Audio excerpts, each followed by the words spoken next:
तो फिल्म की शुरुआत होती है योतजा नाम के एक प्लेनेट से, जहाँ पर रहने वाला हर एलियन योतजा ही कहलाता है और इनमें सिर्फ एक ही एबिलिटी देखी जाती है कि कौन कितना ताकतवर है और कितना अच्छा लड़ सकता है। जिस योतजा के अंदर लड़ने की स्किल्स और पावर्स ज्यादा होती हैं, उसी को रिस्पेक्ट दी जाती है, जबकि कमजोर योतजाओं को तो यहाँ रहना भी अलाउ नहीं। जैसे ही पता चलता है कि कोई योतजा कमजोर है, उसे फौरन ही मार दिया जाता है। और हम ऐसे ही एक योतजा डेक्स से भी मिलते हैं, जो जैसे ही अपने पहाड़ों के बने घर के अंदर आता है, उससे उसका भाई अपनी तलवार से लड़ने लग जाता है, क्योंकि वो डेक्स से बहुत ज्यादा प्यार करता है और नहीं चाहता कि कोई भी डेक को मार दे। इसीलिए वो डेक को ताकतवर बनाना चाहता है, इसीलिए लड़ने की प्रैक्टिस करवा रहा है। काफी देर तक इन दोनों के दरमियान में फाइट होती रहती है, पर डेक एक भी फाइट नहीं जीत पाता। उसका भाई उसे ज्यादा प्रैक्टिस करने को कहता है, तो डेक कहता है मुझे नहीं लगता कि मुझे इसकी जरूरत है, मैं अच्छा खासा ताकतवर हूँ, पर डैड और आप लोगों को नजर नहीं आता और मैं अपने आप को साबित करके रहूंगा। इस पूरे यूनिवर्स में जो सबसे ताकतवर चीज है, मैं जरूर उसका शिकार करके लाऊंगा और अपने डैड का नाम पूरे प्लैनेट पर रोशन करूंगा।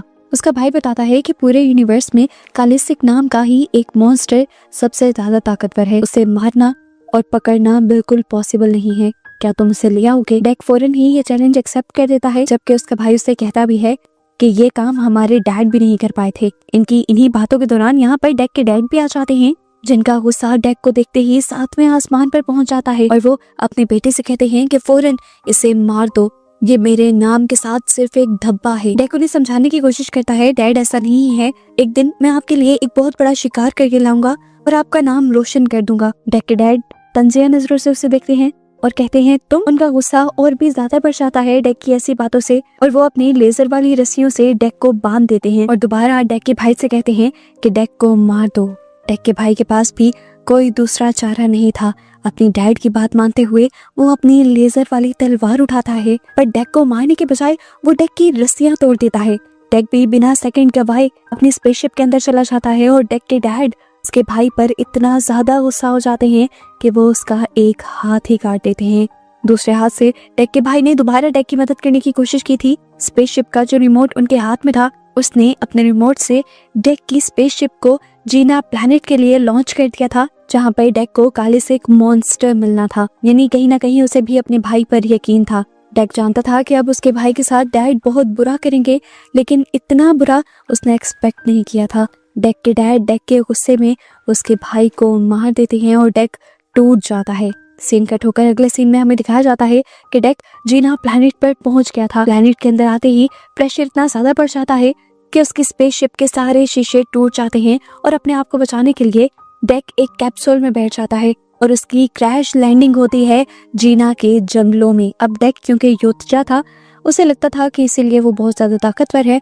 उनके पास हमेशा से लड़ने के लिए तरह तरह के हथियार भी होते थे, जिसको डेक ने अपने पूरे कपड़ों में छुपाया हुआ था। पर उसने एक्सपेक्ट नहीं किया था कि जीना प्लैनेट उसकी सोचों से भी कहीं ज्यादा खतरनाक है और यहाँ के पौधे भी मॉन्स्टर हैं। जंगल में निकलते ही पौधे उसके ऊपर हमला कर देते हैं और उसके सूट में से सभी वेपन्स निकाल लेते हैं, जिसके बाद इन पौधों की बड़ी बड़ी सी बेलें डेक के ऊपर हमला कर देती हैं। डेक अपने हाथ की लेजर वाली तलवार से इन बेलों को बहुत मुश्किल से काटता है और ऐसे आगे बढ़ता रहता है। रास्ते में बहुत से पौधे उसके ऊपर हमला करते हैं, कोई उसका पाँव जकड़ता है तो कोई उसे पूरा पकड़ने की कोशिश करता है, पर सारी ही बेलों को काटने के बाद डेक फाइनली इस जंगल से बाहर निकल ही आता है। इस टाइम तक डेक बहुत ज्यादा जख्मी हो गया था। पहले उसने बैठकर अपनी मरहम पट्टी की और फिर उसने आगे बढ़ने का फैसला किया। अभी तो उसे ये भी नहीं पता था कि कालिसिक को पकड़ने के लिए उसे जाना किस तरफ है।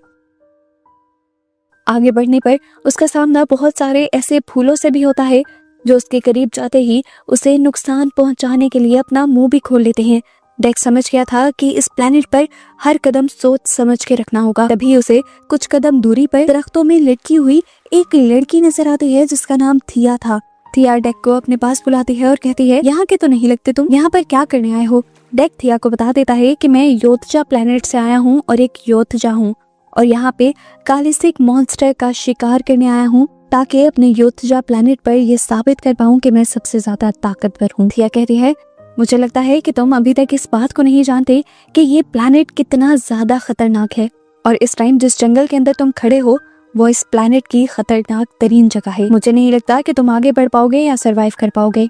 अगर तुम चाहो तो मैं तुम्हारी मदद कर सकती हूँ, क्योंकि मैं इस जगह को बहुत अच्छे से जानती हूँ। पर डेक कहता है नहीं, मुझे इसकी जरूरत ही नहीं। वो कहती है सोच लो, कालिस्क तक पहुँचने का रास्ता भी जानती हूँ मैं। ये सुनने के बाद डेक मान जाता है और उस लड़की को वहाँ से उठा लेता है और तब पता चलता है कि वो लड़की कोई इंसान नहीं थी, बल्कि वो एक सिंथेटिक थी, यानी इंसान और मशीन का एक कॉम्बो थी।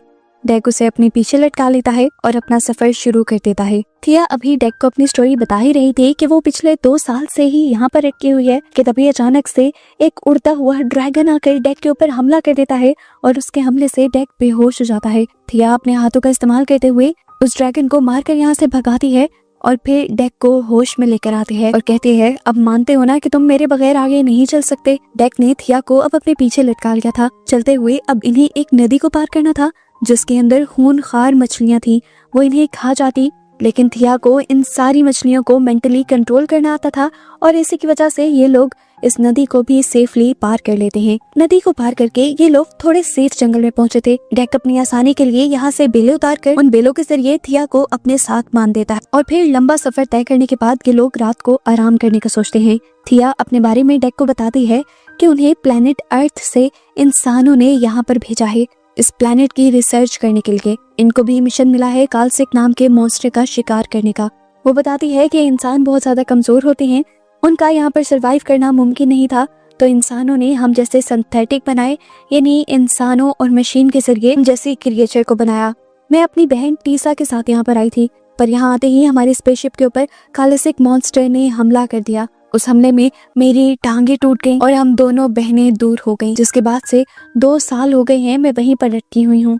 सीन कट होकर अब हमें थिया की बहन टीसा को भी दिखाया जाता है, जो इस टाइम अपनी स्पेसशिप के अंदर थी। उसने काफी हद तक अपनी स्पेसशिप को रिपेयर कर लिया था और स्पेसशिप के ही एक चैम्बर में इस टाइम वो बैठी हुई थी, जहां बहुत सारे रोबोटिक हैंड्स अब टीसा को रिपेयर कर रहे थे। और यहाँ पर हमें ये भी पता चलता है कि टीसा भी फौरन से थिया को ढूंढना चाहती थी, वो उसके लिए काफी परेशान थी। खैर यहाँ पर सुबह भी हो जाती है और दोबारा हम डेक और थिया को देखते हैं, जो अब कालसिक के ठिकाने की तरफ बढ़ रहे थे, लेकिन रास्ते में उन्हें खेतों से होकर गुजरना था जहाँ के पौधे बहुत ज्यादा नोकीले थे और इन्हीं खेतों के अंदर बहुत बड़े बड़े से मॉन्स्टर भी थे। थिया डेक को बताती है कि इन मॉन्स्टर से बचना होगा क्योंकि ये कालसिक के गार्ड्स हैं और वक्त पड़ने पर कालसिक इन्हें अपना शिकार भी बना लेता है। अभी ये लोग ये बातें कर ही रहे थे कि यहाँ पर एक छोटा सा क्रिएचर आ गया, बंदर की तरह उछल कूद करते हुए। वो डेक से कहता है अगर तुम चाहो तो मैं ये जगह पार करवाने में तुम्हारी मदद कर सकता हूँ, पर डेक को अब और किसी की मदद नहीं चाहिए थी। ये लोग बात कर ही रहे थे कि एकदम से वो बड़ा सा कालसिक का गार्ड इनके ऊपर हमला करने के लिए आ गया। इससे पहले कि वो इन तीनों को निकलता, वक्त रहते ही डेक अपनी लेजर वाली तलवार से उस मॉन्स्टर के दरमियान से 2 टुकड़े कर देता है।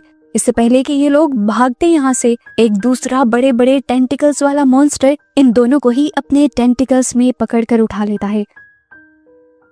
इससे पहले कि ये क्रिएचर उन्हें खा जाता, पहले वाला वो बेबी क्रिएचर उस क्रिएचर के टेंटिकल को काटते हुए इन दोनों की जान उससे छुड़वा लेता है और गुस्से में ये क्रिएचर अब उस बेबी क्रिएचर को ही पकड़ लेता है। और इससे पहले कि वो उसे खा जाता, डेक दोबारा बहादुरी दिखाता है और एक बड़ी सी जंप करते हुए एक दरख्त को तोड़ देता है जिस पर उस क्रिएचर ने अपना टेंटिकल फंसाया हुआ था। दरख्त उस क्रिएचर के ऊपर गिरता है और दूसरी तरफ से डेक भी जंप करते हुए आता है और इस क्रिएचर की आंख में हमला करते हुए उसे मार डालता है। और ऐसे फाइनली तीनों की जान बच जाती है और अब यहाँ से ये तीनों एक साथ चलने का फैसला भी कर लेते हैं।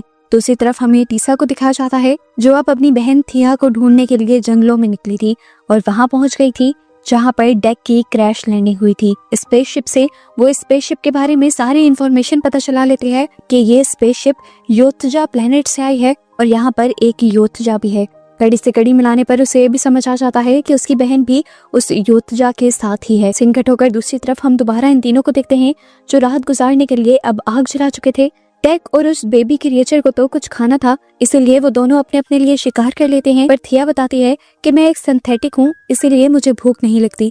इसके बाद थिया डेक से डेक के बारे में पूछती है तो डेक बताता है कि मेरे डैड मुझे मारने वाले थे और मैं अपने आप को साबित करना चाहता था, जिसमें मेरे भाई ने मेरा साथ दिया। उसने मुझे स्पेसशिप में बिठाकर रीना प्लेनेट के लिए लॉन्च तो कर दिया, लेकिन पीछे से मैंने देखा कि मेरे डैड ने मेरे भाई को ही मार दिया था। और अब मैं हर हाल में अपने भाई का बदला लेने के लिए उस मॉन्स्टर को पकड़ना चाहता हूँ और अपने डैड को ये साबित करना चाहता हूँ कि मैं और मेरे भाई गलत नहीं थे। दोबारा हम टीसा को देखते हैं, जो अभी भी डेक की स्पेसशिप के अंदर थी। वो यहाँ पे डेक के वेपन्स देखती है और उसे सबसे अच्छा वेपन वो लगता है जो किसी भी चीज को बर्फ में बदल सकता था। उस वेपन के साथ साथ वो सभी वेपन्स को अपने साथ ले जाती है। सुबह भी हो जाती है और हमें दिखाया जाता है कि इन लोगों ने दोबारा अपना सफर शुरू कर लिया था। चलते चलते ये एक ऐसी जगह पर पहुंचे थे जहाँ पर सब कुछ तबाह हुआ था। यह बताती है कि ये हमारी बेस हुआ करती थी, जिसे कालसेक और उसके लोगों ने तबाह कर दिया। इसी बेस में थिया को अपनी टांगे भी मिल जाती हैं और वो अपनी टांगों को उठाकर लैब के अंदर चली जाती है उन्हें अपने साथ जोड़ने के लिए। और यहाँ पर वो डेक से माफी मांगती है और कहती है, मैं बस अपनी टांगों तक पहुंचना चाहती थी, इसीलिए मैंने तुम्हारा इस्तेमाल किया। मुझे तो खुद कालसेक का नहीं पता और ना ही मैं तुम्हारी उस तक पहुंचने में मदद कर सकती हूँ। ये सुनकर डेक गुस्से से पागल हो जाता है कि कैसे थिया उसे धोखा दे सकती थी। उसके जवाब में थिया उल्टा उसे कहती है, कालसेक वैसे भी बहुत खतरनाक है और तुम्हारे सारे हुनर मैं देख चुकी हूँ, तुम मुझसे नहीं लड़ पाओगे। मेरी बात मानो तो अपने प्लेनेट पर वापस चले जाओ। उसकी बातें सुनकर डेक उसे कहता है, देख लेना, तुम्हारे धोखे का अंजाम मैं तुम्हें जरूर दिखाऊंगा। ये कहकर वो बाहर गया ही था कि उसके सामने बहुत बड़ी सी क्रिएचर आ गई। असल में यही वो क्रिएचर कालसेक थी जिसके पीछे वो यहाँ आए थे। उसका मुंह इतना भयानक था कि जैसे ही उसने मुंह खोला तो डेक की आधी बॉडी के बराबर था। वो डेक के ऊपर हमला करता है। इससे पहले ही डेक अपनी लेजर वाली तलवार से उसके ऊपर हमला कर देता है और उसके नीचे से गुजरते हुए उसे चीर देता है। पर इस सब का कोई असर, कोई फायदा नहीं था। कालसेक के अंदर अपने आप को हील करने की पावर थी। डेक ने जितने भी हमले किए थे, 1 सेकंड से पहले उन सारे हमलों से कालसेक अपने आप को हील कर चुका था। गुस्से में आकर डेक उसकी दुम को उसके जिस्म से अलग भी कर देता है और फिर जल्दी से आकर उसकी गर्दन पर भी हमला करता है। वो उसके सर को उसके जिस्म से अलग कर देता है, लेकिन कालसेक एक ही वक्त में अपनी दुम और अपने सर को भी दोबारा अपनी बॉडी से जोड़ लेता है। वो इमॉर्टल था, मरना तो उसने था ही नहीं। आखिर में डेक जब एक चैन के जरिए कालसेक को पकड़ने की कोशिश करता है तो कालसेक उल्टा उस पर ही हावी हो जाता है। वो उसे मार सकता था, लेकिन बहुत ही अजीब काम हुआ। उसने डेक को सूंघा और छोड़ दिया। डेक भी हैरान था कि आखिर कालसेक ने उसे छोड़ कैसे दिया। टीसा भी हैरान थी कि कैसे कालसेक डेक की जान बख्श सकता है। हालांकि वो इस टाइम उसी के चुंगल में था। वो जानती थी कि अब कालसेक उनके ऊपर हमला करने के लिए आएगा, इसीलिए वो डेक के स्पेसशिप से लाए हुए हथियार के जरिए उन लोगों को बर्फ में बदल देती है और ऐसे वो फ्रीज करके इन दोनों को पकड़ लेती है। लैब में लाने के बाद वो कालसेक के साथ साथ डेक के ऊपर भी एक्सपेरिमेंट शुरू कर देती है ताकि वो इनके बारे में और जान पाए। और इस सब की वजह से वो अपनी ही बहन थिया को साइड पे कर देती है और थिया अपनी बॉडी को जोड़ नहीं पाती। इसी वजह से थिया अब टीसा से भी नाराज थी और डेक तो पहले से ही थिया से नाराज था। वो कहता है, तुमने मुझे धोखा दिया और तुम्हारी वजह से आज मैं यहाँ पर फंसा हुआ हूँ। यहाँ पर खुश थी तो सिर्फ थी टीसा, जो कहती है, मॉम बहुत ज्यादा खुश हो जाएंगी जब वो जानेंगी कि मैंने तुम दोनों को पकड़ लिया है। वो मॉम उस साइंटिस्ट को कह रही थी जिसने टीसा और थिया को बनाया था। इस टाइम थिया टीसा से कहती है, हमारा यहाँ आने का मकसद सिर्फ कालसेक को पकड़ना था। डेक को हमने क्यों पकड़ा है, उसे छोड़ देते हैं, उसने मेरी जान भी बचाई है और वही मुझे यहाँ तक लेकर भी आया है। टीसा इस टाइम थिया की एक बात नहीं सुन रही थी और पूरी तरह से अपने काम में ही मसरूफ थी। डेक के ब्लड सैंपल्स लेने के बाद टीसा उन्हें टेस्ट करने के लिए चली जाती है और यहाँ इन पर नजर रखने के लिए टीसा का रोबोट आ जाता है, जिससे थिया अपनी बातों में लगा लेती है और उसके जरिए डेक को आजाद करवा देती है। पता चलता है कि टीसा ने इस स्पेसशिप को लॉन्च भी कर दिया था अर्थ पर जाने के लिए और साथ ही उसने अर्थ पर इन्फॉर्म भी कर दिया था कि वो 2 एलियंस को लेकर आ रही है। पर क्योंकि अब डेक छूट चुका था, वो इसी स्पेसशिप का दरवाजा खोलकर उस पर से जंप कर देता है। डेक फौरन से अपनी स्पेसशिप में आता है अपने वेपन्स लेने के लिए और स्पेसशिप को दोबारा तैयार करने के लिए, ताकि वो टीसा का पीछा करके कालसेक को हासिल कर सके। पर इतने में ही टीसा को पता चल जाता है कि डेक भाग चुका है, इसीलिए वो दोबारा उसे पकड़ने के लिए वापस आने का फैसला करती है और इस मर्तबा वो अपने रोबोट्स की फौज से कहती है कि अब की बार अगर डेक ऐसी कोई हरकत करे तो उसे मार देना। उस मरे हुए को भी अर्थ पर ले जाकर हमें इनाम ही मिलेगा। थिया, जो टीसा के इस प्लान में बिल्कुल भी साथ नहीं थी, बल्कि वो डेक की जान बचाना चाहती थी, वो यहाँ पर बाकी सिंथेटिक्स और रोबोट्स को रोकने का काम करने लग जाती है। उसकी टांगे फिलहाल जो उसकी बॉडी से अलग थी, लेकिन इस टाइम उसके माइंड के साथ ही जुड़ी हुई थी। वो भी थिया के लिए काम करती हैं और उनके अपने ही काफी सारे सिंथेटिक्स और रोबोट को मार देती हैं, जबकि थिया खुद भी बहुत सारे रोबोट्स से लड़ रही थी।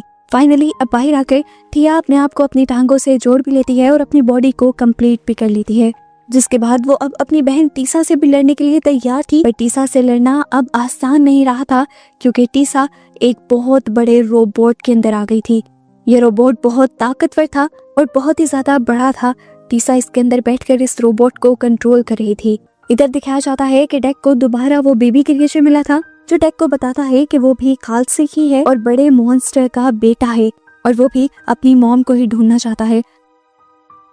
डेक उसे अपने साथ मिलाकर टीसा की स्पेसशिप के पास ले आता है और स्पेसशिप के अंदर जाने से पहले वो जंगल से कुछ खतरनाक पौधे लेकर अपने लिए हथियार बनाता है, और इन्हीं हथियारों से वो टीसा के कई सिंथेटिक रोबोट्स को मार देता है। इससे पहले कि वो सबको मार देता, उसके सामने टीसा आ जाती है बड़े से रोबोट में बैठकर, और अपने बड़े से चेन सॉ जैसे हाथ के जरिए बार बार डेक को मारने की कोशिश करते हैं। डेक हर तरीके से उससे लड़ने की और बचने की कोशिश कर रहा था, पर नाकाम हो रहा था। इतने में ही हमें थिया को दिखाया जाता है, जो अब अपनी बहन का लेंस लगाते हुए वो चैम्बर खोल देती है जहाँ पर कालसिक को उसने बांध कर रखा हुआ था। उसने इस क्रिएचर को आजाद किया था सिर्फ डेक की जान बचाने के लिए। कालसिक भी कैद में गुस्से में पागल हुआ था। आते ही वो इस रोबोट पर एक ही वार करता है और ये रोबोट बहुत ज्यादा डैमेज हो जाता है, और फिर इस रोबोट का ऊपर वाला चैम्बर तोड़ते हुए वो टीसा को भी निकाल कर निगल लेता है। फाइनली इनको लग रहा था कि इन्होंने ये लड़ाई जीत ली। ये लोग सुख का सांस लेते हैं और डेक कालसिक के बेटे को उसके पास लेकर आता है, जिससे मिलकर कालसिक बहुत ज्यादा खुश हो जाता है। और यहाँ पर हमें रिवील होता है कि कालसिक ने डेक को इसीलिए नहीं मारा था क्योंकि उसे डेक की बॉडी से अपने बेटे की खुशबू आ रही थी, और वो काफी अरसे से अपने बेटे को ढूंढ रहा था। डेक भी कालसिक के मुंह पर प्यार करता है और कालसिक अब थिया से भी मिलता है, वो भी बहुत ज्यादा प्यार से। और हमें पता चलता है कि कालसिक बहुत ज्यादा ताकतवर होने के साथ साथ रहम दिल भी है। अब इनका मिलना मिलाना चल ही रहा था कि एकदम से कालसिक फ्रीज हो गया, और ये किया था टीजा ने, जो कालसिक की बॉडी के अंदर अभी भी जिंदा थी, और उसके पास सबको फ्रीज करने वाला डेक का वेपन भी था, और उसी का इस्तेमाल करते हुए उसने कालसिक को फ्रीज किया था। जिसके बाद टीसा बर्फ के इस मॉन्स्टर को तोड़ते हुए इसमें से बाहर निकल आती है और आते ही डेक पर हमला करती है। पर तभी पीछे से उसी की बहन थिया उसके ऊपर हमला करते हुए उसे कमजोर कर देती है, और फिर अगला हमला उसके ऊपर डेक करता है और उसकी गर्दन को ही उसके जिस्म से अलग करते हुए फाइनली उसे मार देता है। डेक का अब यहाँ पर कोई काम नहीं रहा था, क्योंकि कालसिक तो मर ही गया था। इसीलिए वो थिया और छोटे मॉन्स्टर को लेकर अपने प्लैनेट योतजा के लिए निकल जाता है, और जैसे ही अपने डैड के सामने जाता है तो उसके डैड आज भी उसे देखकर गुस्सा होते हैं और कहते हैं चले जाओ यहाँ से, आखिर आते ही क्यों हो तुम यहाँ पर। ये सुनकर डेक कहता है आज तो मैं आपका सर ऊंचा करने के लिए आया हूँ, देखें तो सही मैं किसको लेकर आया हूँ। मैंने 2 एलियंस का शिकार किया है, अब तो आपको मुझे कबीले में शामिल करना ही होगा। डेक के डैड को उसकी किसी भी बात पर यकीन नहीं था, इसीलिए वो अपने 2 योद्धा को डेक को मारने के लिए भेज देते हैं। पर डेक जितनी मुश्किलें सह आया था, जितने बड़े बड़े मॉन्स्टर से लड़ आया था, इन 2 योद्धा से लड़ना उसके लिए कोई बड़ी बात नहीं थी। वो बड़ी आसानी से एक ही टाइम में दोनों से लड़कर दोनों को हरा देता है। लेकिन उसके बावजूद भी उसके डैड को उस पर रहम नहीं आता और खुद उससे लड़ने के लिए आगे आ जाते हैं। डेक के अंदर गुस्से और नफरत की आग भर जाती है और वो अब अपने डैड से भी लड़कर उन्हें भी हरा कर मार देता है। इससे पहले डैड उनके कबीले के सरदार हुआ करते थे, पर क्योंकि डेक ने उनको भी मार दिया था और डेक का भाई पहले ही मर चुका था, इसीलिए सरदार अब डेक बन गया था। और डेक की सारे इज्जत भी इसीलिए करने लगे थे क्योंकि वो 2 एलियंस को लेकर आया था। इतनी देर में हमें दिखाया जाता है कि एक और एलियन शिप तेजी से इनके प्लैनेट की तरफ बढ़ रही थी। सभी देखकर कंफ्यूज होते हैं कि इसमें कौन आ रहा है, तो डेक सबसे कहता है इसमें मेरी माँ आ रही है। डेक अपनी माँ कालसिक को कह रहा था या किसी और को कह रहा था। इसी मिस्ट्री के साथ ये एलियन मूवी यहाँ पर खत्म हो जाती है।